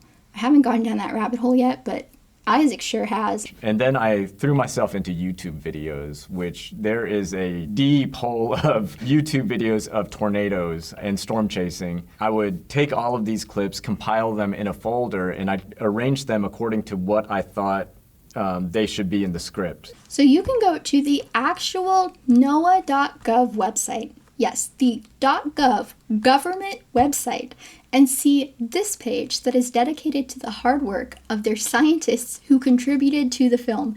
Photos of them attending the premiere and a 9-part featurette series going through what's fact and what's fiction from the movie. I also like the fact that the cast actually took trips together before filming started to learn more about the field from the scientists within it, and then they even released weather balloons together, which I think is adorable. That was our 3rd balloon release. We are trying to get as much information as we can about getting a tornado to touch down. And then perhaps the coolest part of all of this, which I would not have even known if not for another Reddit comment on the negative reviews in defense of the movie from a person who lives there. The storms that are depicted in the movie are actually based off of real-life tornadoes and their destruction. This comment says that the first one under the overpass was like Bridge Creek Moor. The truck that gets pulled up at the motel reminded them of the aftermath of Rolling Fork. And then the final EF5 is based on the very real tornado that struck the actual town of El Reno in 2013. So in order, this is from Wiki about the Bridge Creek Moor. The 1999 Bridge Creek Moor tornado was a large, long-lived, and exceptionally powerful F5 tornado with the highest wind speed ever measured globally, recorded at 321 miles per hour. The tornado devastated southern portions of Oklahoma City, while near peak intensity, along with surrounding suburbs and towns to the south and southwest of the city during the early evening of Monday, May 3rd, 1999. The tornado covered 38 miles, 61 kilometers, during its 85-minute existence, destroying thousands of homes, killing 36 people, plus an additional 5 indirectly, and leaving over $1 billion in money from 1999, not present day, in damage. From a meteorological and safety standpoint, the tornado also brought into question the use of highway overpasses as shelters. Prior to the events on May 3rd, 1999, videos of people taking shelter in overpasses during tornadoes in the past, most notably one filmed near Wichita, Kansas, involving a television news crew from Wichita, who decided to shelter under an overpass on the Kansas Turnpike alongside other bystanders who found themselves in the path of the tornado, gave the public a misunderstanding that overpasses provided shelter from tornadoes. For nearly 20 years, meteorologists had questioned the safety of those structures. However, they lacked incidents involving loss of life. In the aforementioned 1991 footage, the subjects were able to safely ride out the tornado due to an unlikely combination of events. The storm in question was a weak tornado, the tornado did not directly strike the overpass, and the overpass itself was of a unique design. The May 1999 tornado outbreak proved concerns that highway overpasses were a dangerous place to seek shelter during a tornado, as 3 overpasses were struck directly by tornadoes, with a fatality taking place at each one. The casualties at the 3 overpasses are attributed to the Venturi effect, as tornadic winds were accelerated in the confined space of each of the overpasses that the tornadoes passed through, increasing the chances that those riding out the tornado would be blown out at high speeds, even if they tried to anchor themselves. According to NOAA, seeking shelter in an overpass is to become a stationary target for flying debris. And then when I was looking into this info, I was completely struck by how much the drone shot tracking over the destruction at the end of that opening sequence in the movie looks almost identical to the real photo of this tornado's path of destruction in 1999. And then here's the info that I found on the Rolling Fork tornado on the evening of March 2023, which, by the way, was 2 months before filming started, and filming went way longer than expected because of the strike, so there would have been time to add these portions in. A large, violent, and destructive multi-vortex wedge tornado struck the communities of Rolling Fork and Silver City, Mississippi, killing 17 people and injuring at least 165 others. The tornado damaged or destroyed much of Rolling Fork, with the most intense damage leading the National Weather Service to assign a high-end EF4 rating, with maximum wind speeds estimated at 195 miles per hour, which is 314 kilometers per hour. Here is the real tornado being visible only by the strike of lightning. And then here is also that same shot from the movie where you can only see the tornado from the strike of lightning. He had broken his arm somehow, but he heard us screaming and he got out of where he was and came and moved everything from the door and he got us out. I can't even imagine what it's like to relive this for you, and my heart is absolutely broken for you talking through this. I want to show you guys the cooler that they were in that night. It's right over here, and it was quite small when you were in there, but you all survived. And when you stepped out that night, I know you know a lot of the people in this community here. Tell me what used to be here and what you know about the ones who lived here. So we stepped out to the back of the building, which the building was gone, but we stepped out through what would have been the back door, and our vehicles were totaled, and that's what we saw first. But then when we looked up, we just saw what used to be 2 motel buildings and 35 or more trailer houses were all gone. They were all flattened. And then finally, the most clear connection is the El Reno tornado of 2013. The 2013 El Reno tornado was an extremely large, powerful, and erratic tornado that occurred over rural areas of central Oklahoma during the early evening of Friday, May 31st, 2013. This rain-wrapped, multi-vortex tornado was the widest tornado ever recorded and was part of a larger weather system that produced dozens of tornadoes over the preceding days. The tornado initially touched down at 6:03 p.m., 8.3 miles west-southwest of El Reno, rapidly growing in size and becoming more violent as it tracked through central portions of Canadian County. Remaining over mostly open terrain, the tornado did not impact many structures. However, measurements from mobile weather radars revealed extreme winds in excess of 313 miles per hour, which is over 500 kilometers per hour. Within the vortex. These are among the highest observed wind speeds on Earth, just slightly lower than the wind speeds of the 1999 Bridge Creek Moore tornado. As it crossed US 81, it had grown to a record-breaking width of 2.6 miles or 4.2 kilometers. The tornado killed 4 storm chasers, 3 professional and 1 amateur, which I was surprised to find were the very first known deaths in the history of storm chasing. Would not have guessed that. 2013 was the first time there were storm chasers that died. That's actually kind of crazy. Y'all have a great track record for not getting hurt, I guess. And although it's depicted in the El Reno tornado at the end of the movie for what I can only imagine is dramatic effect, the Rolling Fork tornado actually really did take down a water tower while it was doing its thing. Guys, there was so much thought and care and genuine love put into this movie by so many people. Honestly, I just think about my audience. Who's the audience for this film? All the people who are watching. It's not people who are safe away from these storms. I'd love for people who even this is their reality to be watching the movie and to be enjoying it and knowing that we are honoring and understanding what people are living through and going through. So I think it kind of starts there. And then I grew up in Arkansas, and we definitely faced quite a weird disaster with, put it in Minari, the big fire. Sure. Yes. Yeah. I remember like what that was and how that felt. So I just wanted to make sure that we keep a sober side to what we're doing, not just let it be entertaining. You're not exploiting it. You're Exactly. you're using it in an entertaining way, but also an educational way. Yeah, and not to wallow in it either. Yes. Like not to let it just sit. Because the truth is, I met so many people in Oklahoma who have lived through tornadoes, have lost things within tornadoes. But they were like, let's make this movie. And they were having a great time behind the scenes and background actors wanting to make this movie. I love that spirit. And I was hoping that this film would capture that balance. You realize when you get to Oklahoma, there's like a pride that people stay here and weather becomes your neighbor. Despite all these things that the earth is going to throw at you, you're going to stay there. You may get hit, your neighbors may get hit, but you're going to pick up after each other. There's a sense of pride there. And I think it really defines the state.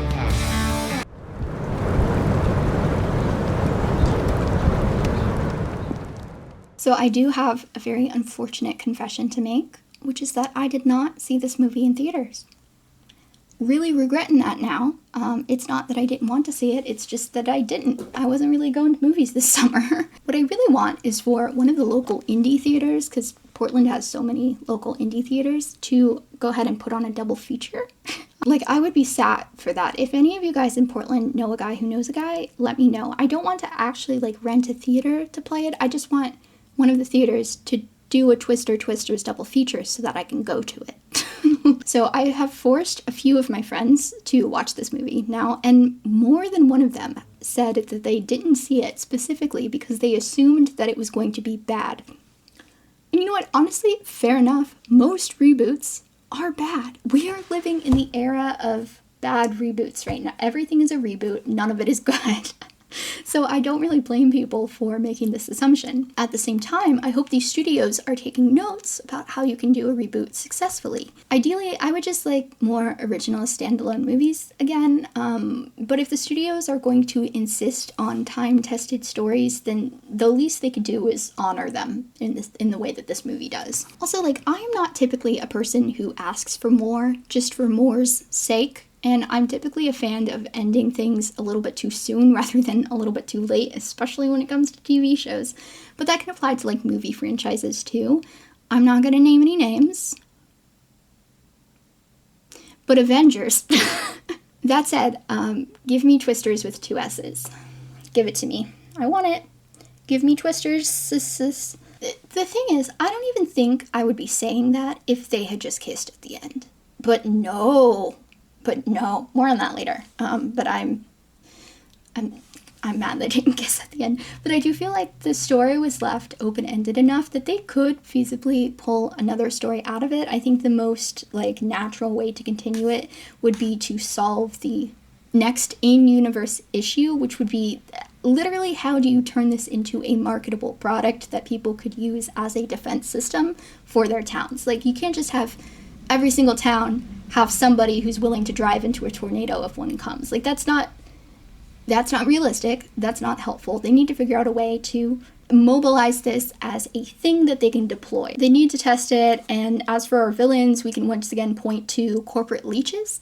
Like, we could have like an issue with copyright stuff, and somebody's trying to copy it, but they're taking shortcuts, so it's not as safe. Like, it would be really easy to continue this on. Anyways, I'm giving you guys a lot of free material here. If you are a fanfic writer, please feel free to use it. Please steal my ideas. I've already read through most of what's on AO3, and I could use some more.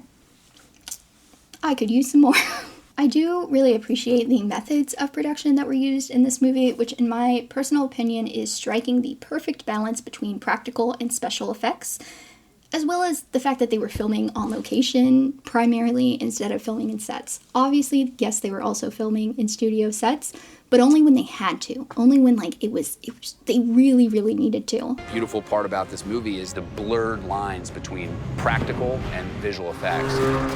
And I think we have the best of the best across the board, and how the camera interacts with things that aren't there with things that are there. It's an amazing collaboration of minds. Honestly, I think that's what makes 90s movies tend to hold up so well, is that they were using practical effects to the point where they just couldn't. Like, when they could no longer use practical effects, that's when they would put in the money to do VFX, right? Now, everybody just goes straight to the VFX, and this movie didn't do that. It relied on them heavily, but those VFX weren't the backbone. They still had so much practical stuff that was happening that it just made it very realistic.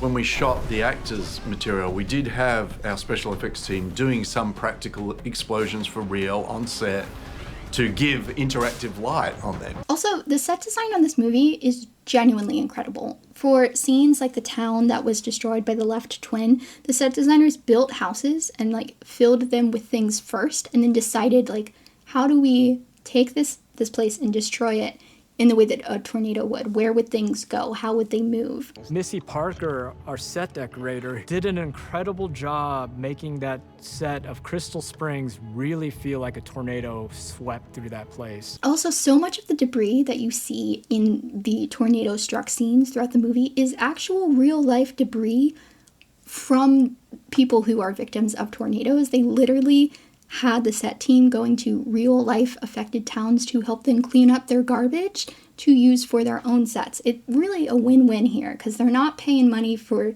stuff that they have to destroy, and also they're helping people clean up their own debris. We're helping the local communities after devastation to remove some of the waste and see, okay, what's safe for us to use within our own production. Our Greens department actually went out to some of the areas that were hit by tornadoes and cleaned out people's yards for them. But the funny thing about filming a movie about tornadoes in Tornado Alley during tornado season is that sometimes, a lot of the time, the production had to be shut down for weather delays, real life weather that was getting in the way of filming a movie about not real weather.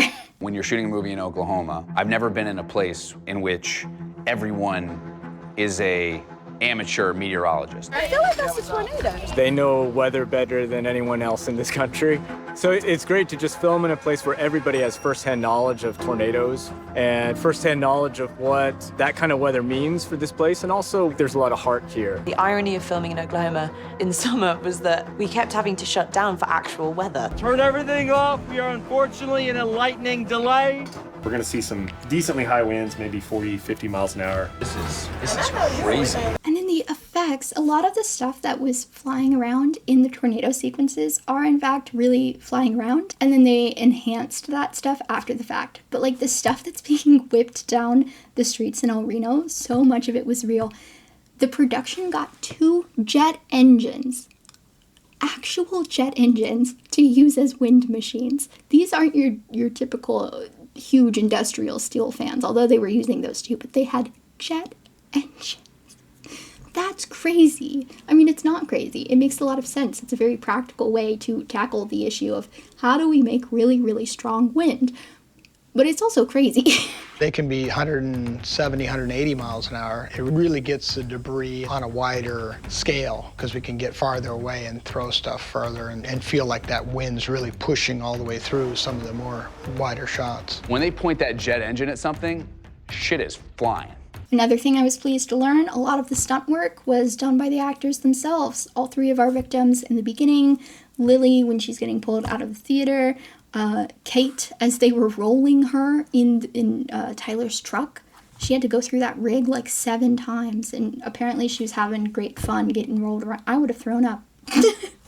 I would have thrown up. We offered them like the option of not doing their own wire work, say, hey, if you guys feel uncomfortable, the stunt guys can do this. But they said, oh no, we want to get yanked. I would like to think that theoretically I would be totally down for doing my own stunts like that, but realistically I'm not sure that I could also act while that was happening. Although I did just watch an interview with Daisy Edgar Jones where she was saying actually it's way easier to act when it's actually happening, which I guess is also a fair point. I could see it going either way. From the very beginning, this is one of the stunts I was most excited about. 10,000 gallon water tank, big dump tank, sweeping us across, taking us right to the theater. We have one shot to do it, so we'll see how it's going. Can we bring him up, please? How was it? Big movie dreams. Another one of those silly Reddit comments that that are silly, brought up Twisters in relation to Fall Guy as a crowd-pleasing blockbuster that they think are bad, which cracked me up because I did see Fall Guy last year and I loved Fall Guy. Got that one on DVD too. And Fall Guy was what got me interested in action movies again after years of just not being what I wanted to watch. And now I've been watching quite a few and I've been having a great time. I don't know, guys. I just think so many people on the internet are operating under this assumption that if people like something, it must be bad. And what a boring and pretentious take. Like, yes, there are a lot of movies that a lot of people like that aren't great movies. Okay, there are also a lot of movies that a lot of people like because they are great movies. But I think for most people, a movie that is fun to watch is more valuable a metric than it being quote-unquote good. Also, I don't want to listen to these people anyway. Why do you think you're the arbiter of taste? You aren't. You aren't. And then finally, the soundtrack in this movie goes crazy hard. It goes crazy, okay? I'm not even like a huge country music fan.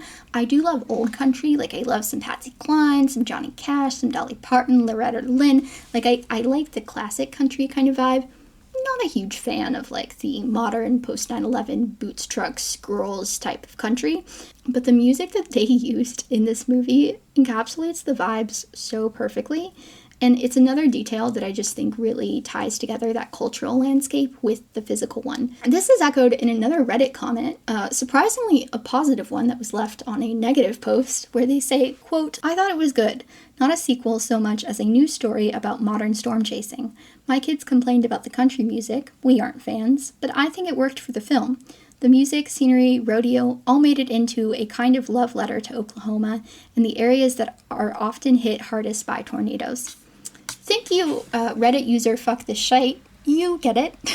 Another thing that I learned in the commentary was just how many of these songs were originals written directly for the film by a bunch of big name modern country artists. I mean, we're talking Luke Combs, Miranda Lambert, Megan Moroney, Shania Twain, Tyler Childers, and my personal favorite, Leon Bridges. Love you, Leon Bridges. Love you, Leon Bridges. Look, even if this isn't the type of music that I typically gravitate towards, it has such a vibe. It fits the tone so well. I can't help but love it. I can't help but love it. In fact, I had the whole the "Too Easy, Boys Are Too Easy" song stuck in my head for days. That was just on repeat. The last thing I want to talk about for this section are just some of the little details that went into the final product of this movie that I really appreciate. Number one, I am a huge sucker for some immersive closing credits. Like, literally, if a movie is kind of bad, but then I like the closing credits, I'm kind of not upset that the movie was bad. Example of this. So, like I said earlier, I went on a whole Glenn Powell, every role he's ever been in, movie watching kick. And I finally got around to watching Anyone But You with Sydney Sweeney that just came out pretty recently. It was okay. Okay, I think I gave it like a 2.5 on Letterboxd. Number 1, incredibly painful watch. Okay, I get really bad secondhand embarrassment, and that movie was just like an hour and a half of Glenn Powell and Sydney Sweeney taking turns doing the most embarrassing things a human could possibly do in any given scenario. I did have to pause it and like take a walk a couple of times around the house because it was... my body physically reacts to it. It was hard to watch at times. It was okay, all right? They had more chemistry than I expected, but it was mostly just because Glenn Powell could have chemistry with Brick Wall, and it would make sense, right? But then the closing credits came on, and it was a bunch of like behind-the-scenes footage of all of him singing Unwritten, because that was like his song in the movie, and there's like this scene where he's like freaking out, and she's calming him down by making him sing Unwritten. And the closing credits are just, throughout the filming, all of these cast and crew and all of them just like singing the song together. And I was like, yeah, maybe I did like that. All this to say, I love some good closing credits, and the closing credits in Twisters were so good. Oh, it was so good. Having it be Ben's article to kind of give us like an epilogue of what is happening like within the short-term future. They're starting a new partnership. We get all these sort of like the technical drawings of the PAR radars and all of the photos. Like, it's so good. That said, only thing I can think about as I was watching that is, where is my zine?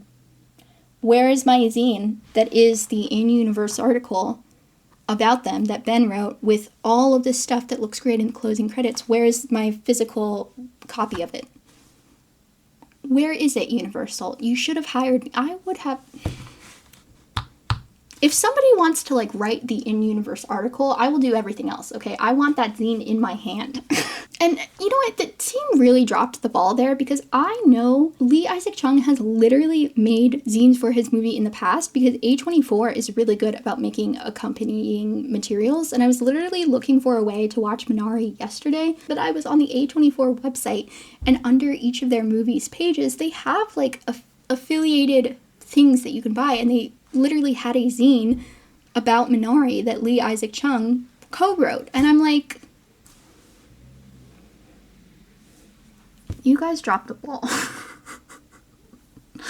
I've been filming this video for like almost 3 hours, and I'm starting to lose. That's the thing about these long videos, is they take so long to write, and then they take so long to film, so much longer than the actual video is going to be, and then I have to edit them, and by this point I have like 10 pages on my script left, and I'm starting to lose it. Last thing, if you look at the Universal logo in the very beginning of the movie, you can actually see that they put a lightning storm over Oklahoma. Oh, that was such a cool detail.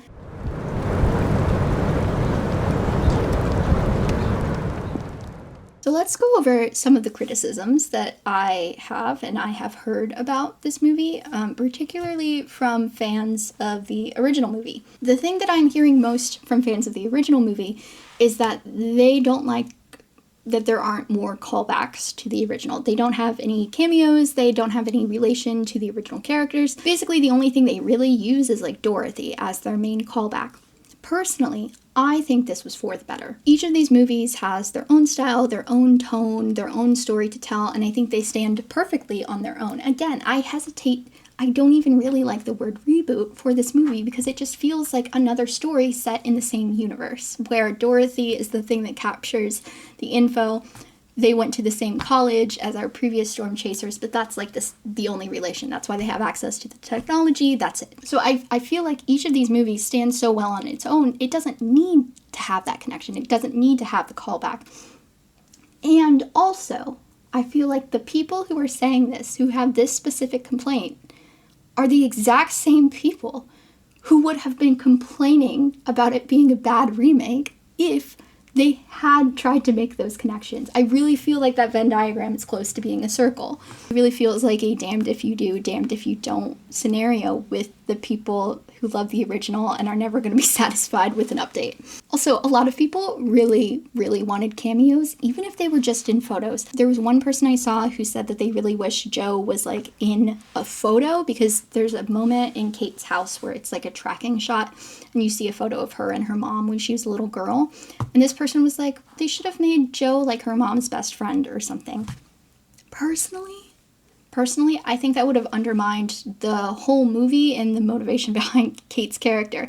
The point of Kate is that she is internally motivated by her own innate passion for weather. She loves weather because she loves weather.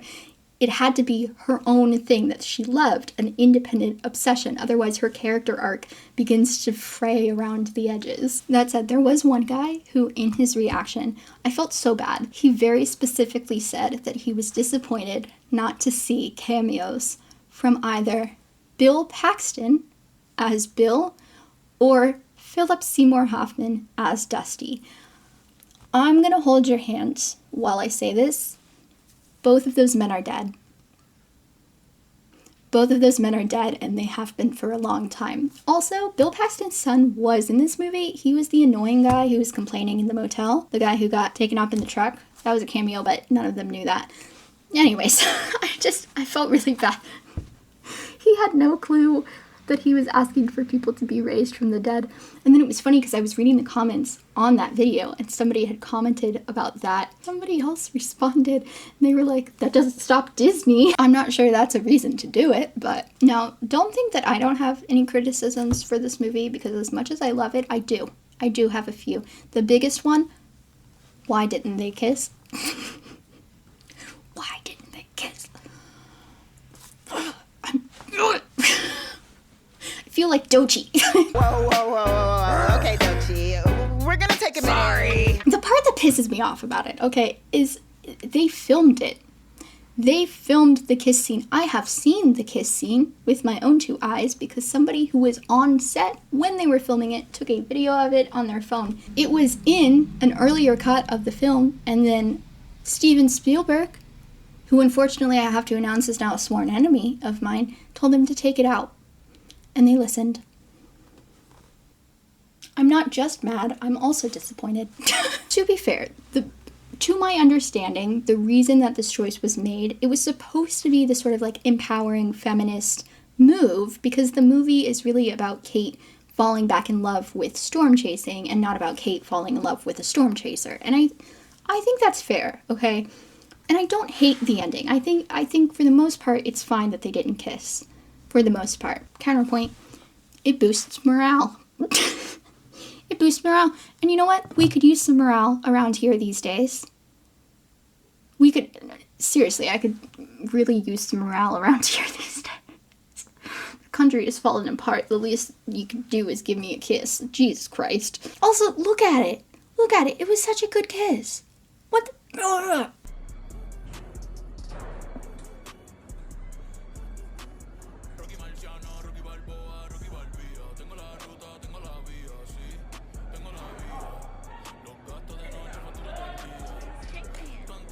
What actually made me mad is that not only didn't they kiss when they recorded the kiss scene, it's the fact that they didn't put it in the bonus features. Where the fuck is my deleted scene of their kiss? Not in the bonus features.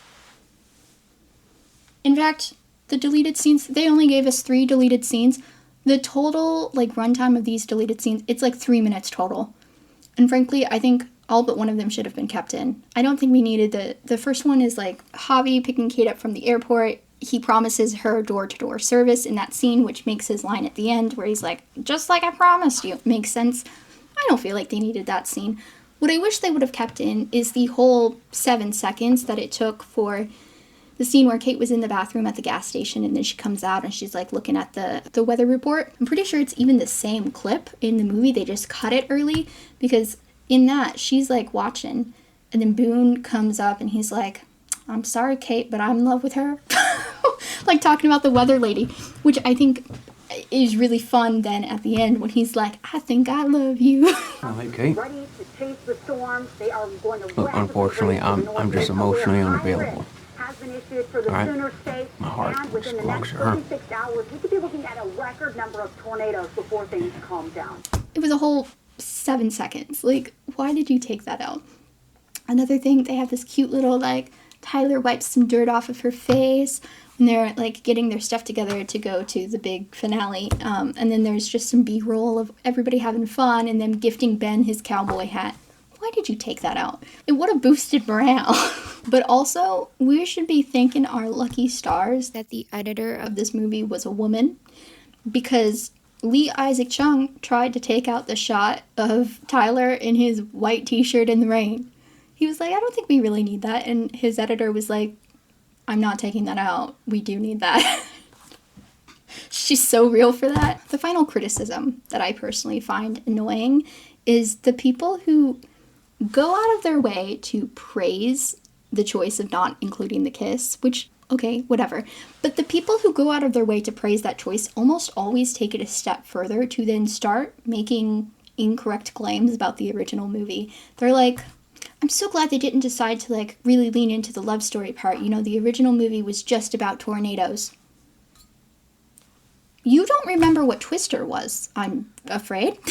Like, literally, the entire reason that Bill goes back to Oklahoma and goes into the field in the first place is to hunt Joe down because she hasn't signed the divorce papers and he's trying to get married to his fiancée, Melissa. That's the whole reason that he's back there in the first place. Melissa comes along for the chase. She is the audience stand-in, like Ben is in this movie. And throughout the runtime, Bill's passion is reignited because of both the storm chasing and because of his chemistry with Joe, until it ultimately, like, reaches a head and Melissa decides that they just aren't meant to be together and she's going to bow out early while she can with her head still held high. I actually love Melissa's character. I feel like they could have so easily made her a fun-sucking villain, especially in the 90s. Instead, they just made her a perfectly reasonable woman. Like, she has perfectly reasonable reactions to the chaos and the lunacy that is surrounding her at any given moment. And when she does realize that, oh, you know what, I think Bill is still in love with Joe, she's like, I think it's for the better. I'm gonna go. This isn't for me, but also this is for you, and that's okay, and maybe we're just not meant for each other. Like, I love you, Melissa. You're great. Anyways, that movie quite famously ends with, like, a huge dramatic kiss between Joe and Bill. So I don't know what these people are talking about with the, Twister was just about tornadoes. Arguably, Twister was less about tornadoes than Twisters. I don't know. It just feels, like, really disingenuous to say that love and passion wasn't the basis of the first movie too, because it was. Arguably, it took more of the plot than this movie because this movie was so character-focused for the majority of it, whereas the original Twister was so much more plot-focused. So looking at the relationship through the plot focus made it a bigger part, I would argue.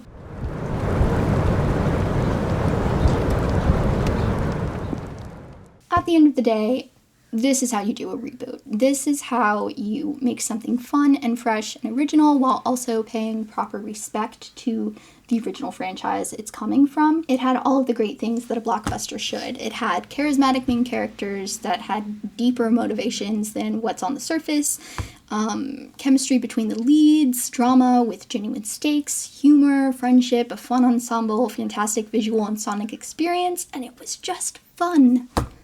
It's just fun. That's what movies have been missing. None of them are fun anymore. I mean, they are.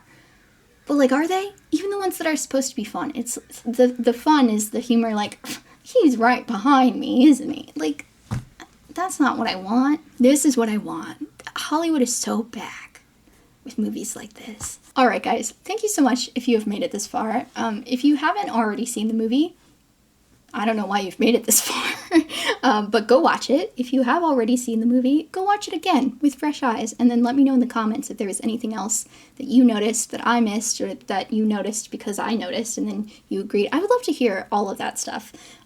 Also, if you didn't like it, you can tell me about that too, but like I said earlier, I simply don't care. So we're gonna have fun in the comments. Anyways, thanks so much for hanging out. Please go ahead, like this video, subscribe, all of that good stuff. That's all I have for you today, but I did just want to let you know about some stuff that's happening with the channel.